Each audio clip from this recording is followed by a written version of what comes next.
Hi everyone, welcome to Hunter Gatherer Cooking. It's between Christmas and New Year's. I'm out in the garden today, and as the title says, I'm going to be cooking a venison haunch, or leg if you're not familiar with that term.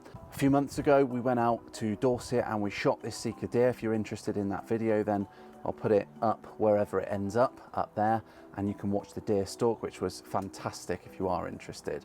I'm all about field to fork, but today it's about the fork. So this is where we're at so far. So we've got the venison haunch all wrapped up in there, and I'm going to keep it super simple today. I did have this fresh off of Matt, but because of flu basically, I couldn't end up sort of doing it, so I had to freeze it. Let's take all this off and I'll show you what a 4.6 kilo venison haunch looks like. Absolutely stunning. Really stunning. Such beautiful meat on venison. There's actually a really good fat layer on there as well, which is going to help because half the problem with cooking venison is keeping it from drying out. So hopefully we'll prevent that. Okay, so I'm going to show you how I set the barbecue up today. I'm going to use the barrel Kamado, but I'm not going to smoke it this time. So I've emptied it all out, taken all the grills off, etc. And it is as simple as this. So whether you're using this or a different barbecue, I just grabbed my fire lighters, and I had a great tip to say sort of put them at the front here. I've got the vents open fully there, and it's just a case of lighting. And then when they're going, I always pour from the back, pretty much filling that basket, just putting some of those coals just over the fire lighters, plenty of air coming through there. So I always leave the lid open at this point, just so that there is a really good amount of air sort of through there. That's just the mesh plate there, but that vent is completely open. So we'll just let that settle now and burn up. Okay, so the coals are clearly lit. There's a decent amount of heat off there already. So now it's time to get the grills back on. Now I want to go completely indirect today. I'm going to put the heat plates on like that. So that means when the heat comes up, it's going to hit those. It's still going to radiate, but all the heat, the concentrated heat, is going to be around the outside, and it's going to be sitting up on top there. So that is all set up now. Eventually that leg will sit on there, but we do need to slow this down now. So we're going to shut the lid, do it up, and we're going to close off these vents to about 2 of those holes.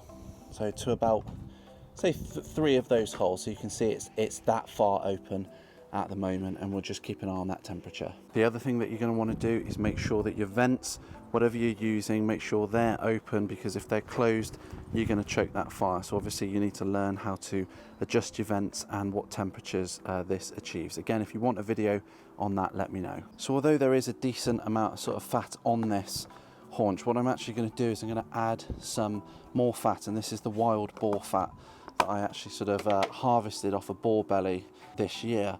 And you don't need a lot of it, so all I'm going to do is just plonk that straight on there like that, and then I'm just going to rub that all over.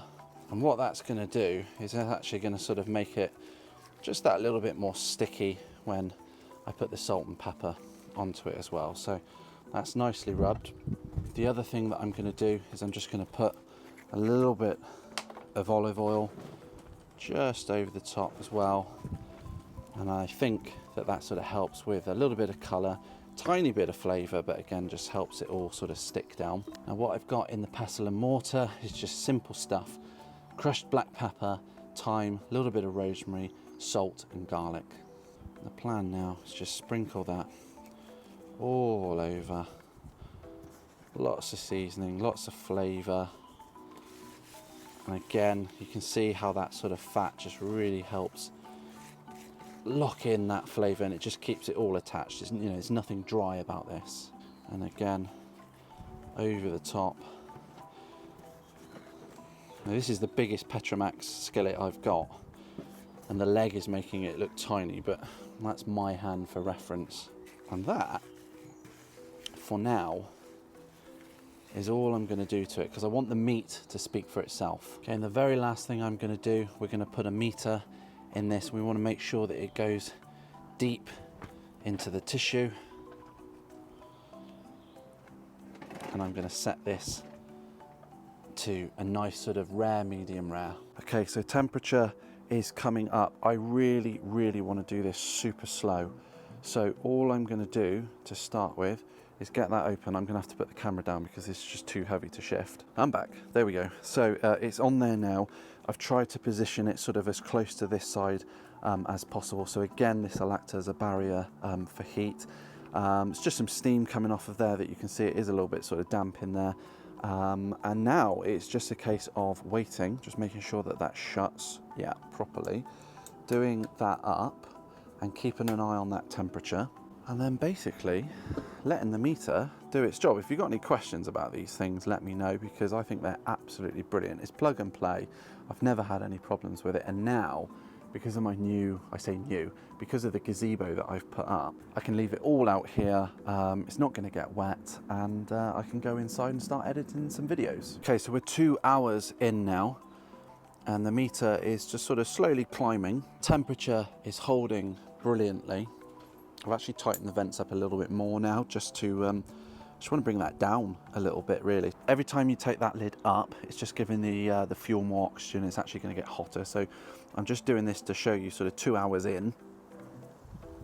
This is where we're at. So it's looking super sexy, nowhere near where we want it to be, but I want this to be as slow as possible. Okay, so the temperature came up quite quickly at the end. You can see that that's still holding beautifully. So we're about 4 hours in now. You can see that the temperature is held beautifully in the barrel Kamado. Oh, that's the meter. So let's have a little look at this. The only thing that I did do was flip it over, and I stuck another meter probe in there. But you can see now that that is looking so goddamn good. A proper roast. I mean, it's very similar to a beef roast, isn't it? So all I'm going to do now is just going to wrap that up, let it rest for ages, and I'm just going to get all the veg ready now. Now make whatever veg you want, but I would suggest a classic roast potato and some seasonal veg. Make sure you've made a quality gravy, but I'm going to leave you with the carving. It was like going through butter. It was so soft and tender. It was an absolute pleasure to carve. Here's a tip: if you've got a large piece like this, it'll pay dividends to get yourself a sort of a longer carving knife. Make sure you keep all of these juices and put them in the gravy, and it'll just make it taste even better. But look at that. It wasn't long before everything was plated up, and then it was time for the gravy pour. Delicious. But this was a massive piece of meat, so don't let it go to waste. The next day we put some in the slow cooker, which was absolutely fantastic. With a bit of mash, you've got yourself a proper winter warmer. I also made this beauty. Here's a tip: boursin. Boursin, butter and gravy is a winner. Even the dog had his part. I hope you've enjoyed this. If you've got any questions, let me know. Hit the subscribe button, keep asking the questions, and I'll see you for the next one.